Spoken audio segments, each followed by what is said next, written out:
Bon, alors, vous êtes tous les deux avocats au barreau de Paris. Est-ce que vous pouvez nous dire ce qu'il faut faire et ne pas faire pendant les manifestations de ce week-end si on est interpellé par les forces de l'ordre?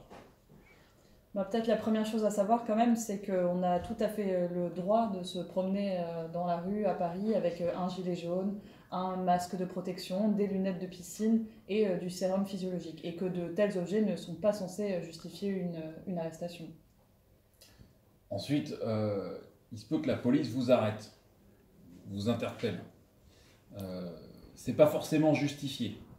Et nous, avocats, on sera là par la suite pour essayer de dire que c'est pas légal, justement.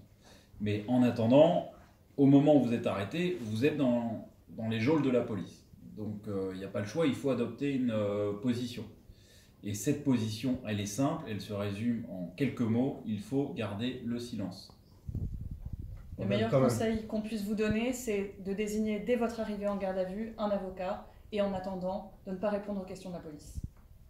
Toute parole que vous pourrez prononcer pourra être retranscrite sur un procès verbal par les policiers et celle-ci pourra être utilisée pour caractériser une infraction qui vous serait reprochée.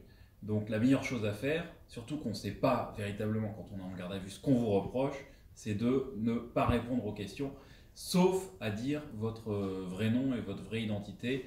Alors libre à vous ensuite de mentir sur votre nom et votre identité, mais vous avez un gros risque de vous retrouver en prison. Ok, merci beaucoup. Et peut-être une autre question. Est-ce que vous avez des remarques par rapport à la comparution immédiate, si on nous la propose, si on nous demande est-ce qu'on veut comparaître ou pas, est-ce qu'il y a des choses à dire par rapport à ça? Non, mais alors, la comparution immédiate, la question ne se posera qu'après la garde à vue et vous aurez eu le temps de rencontrer un avocat à ce moment-là.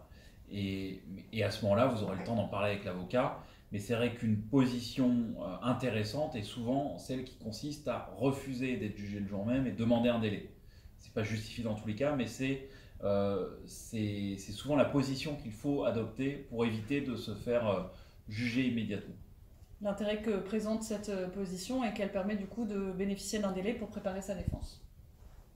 Ok, bah, je crois que c'est clair.